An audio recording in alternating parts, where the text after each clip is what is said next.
Kurang sepekan pendaftaran Capres-Cawapres Ganjar Pranowo dan Prabowo Subianto tak kunjung umumkan bakal Cawapres masing-masing.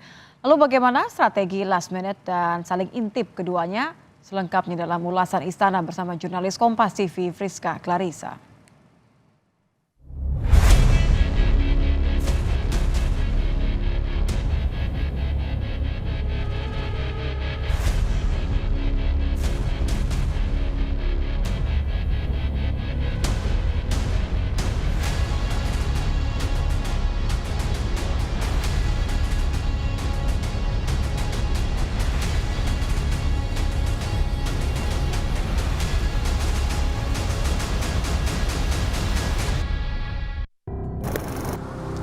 Kurang sepekan pendaftaran Capres-Cawapres ke Komisi Pemilihan Umum, formasi lengkap kandidat di Pilpres kian dinanti.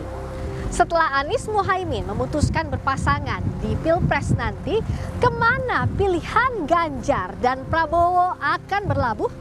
Dan bagaimana pula pengaruh Cawapres terhadap elektabilitas para Capres? Lengkapnya dalam ulasan Istana bersama saya, Friska Clarissa. Kurang sepekan pendaftaran bakal Capres dan Cawapres ke KPU, baru Anies Baswedan dan Muhaimin Iskandar yang deklarasi sebagai pasangan di Pilpres. Bakal calon Presiden Ganjar Pranowo masih belum mempunyai bacawa pres meskipun sejumlah nama sudah santer digadang-gadang.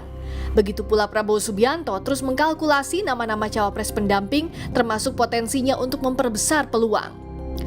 Menurut survei Litbang Kompas 27 Juli hingga 7 Agustus 2023 yang dibiayai harian Kompas, elektabilitas Anies Baswedan mencapai 19,1%, sementara Ganjar Pranowo 34,1%, bersaing ketat dengan Prabowo Subianto 31,3%. Survei Litbang Kompas memperlihatkan nama atau figur potensial cawapres yang dipasangkan ke bakal capres hanya memberikan penambahan elektabilitas kurang dari 5%.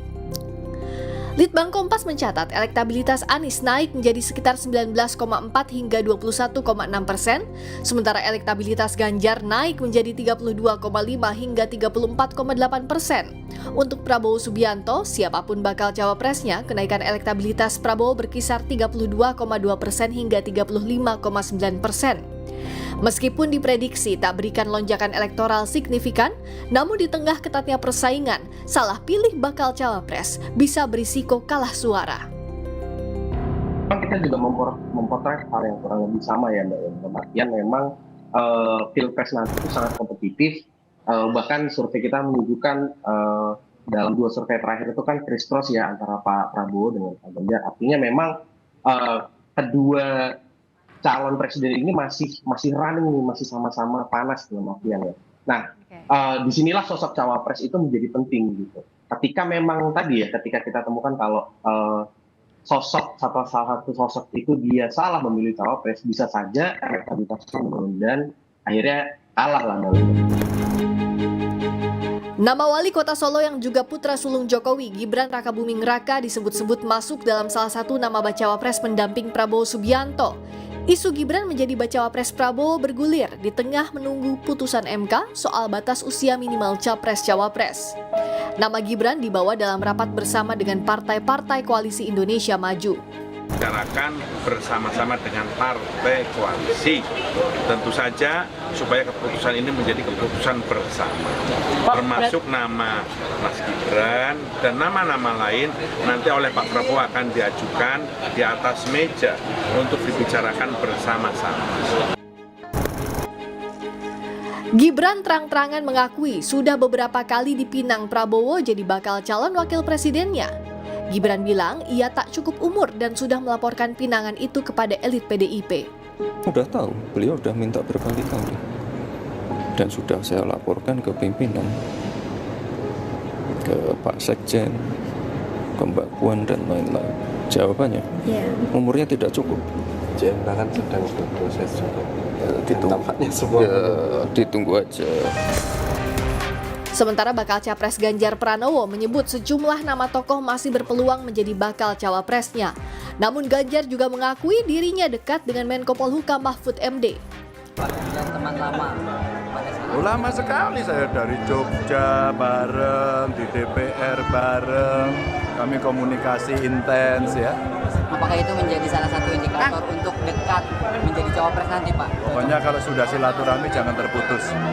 Sebelumnya, Ketua DPP PDI Perjuangan Puan Maharani menyebut PDI Perjuangan mempertimbangkan Mahfud dan Gubernur Jatim Hovifah Indar Parawansa karena keduanya memiliki suara yang kuat di Jawa Timur.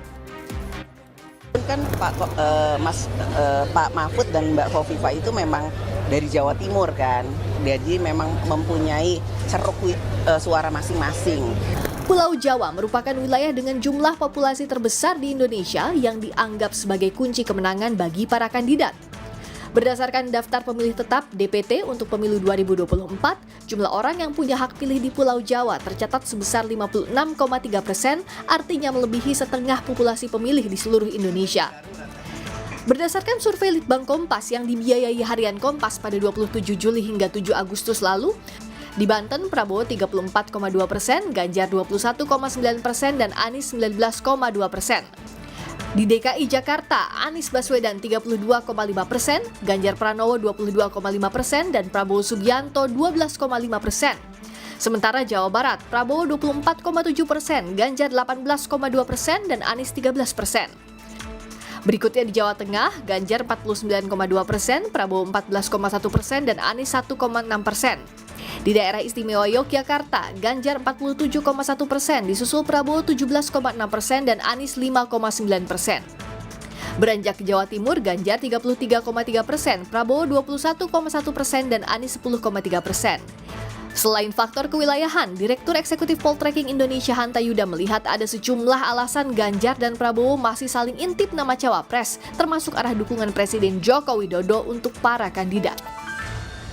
Karena itu penting, bagian dari mengintip strategi. Kalau Pak Prabowo mengeluarkan apa, Mas Ganjar menyiapkan. Jadi memang saling intip ini sedang dijalankan oleh kedua-duanya terkait dengan strategi. Kedua, barangkali juga menunggu perkembangan. Kalau ada perkembangan kejutan, misalnya tiba-tiba Mas Gibran. Kalau Mas Gibran menjadi cawapres Pak Prabowo misalnya, tentu Mas Ganjar perlu mengantisipasi. Menurut saya juga penting mereka selain melihat kewilayahan tadi, potensi elektoral, mereka juga melihat faktor arah Pak Jokowi akan kemana.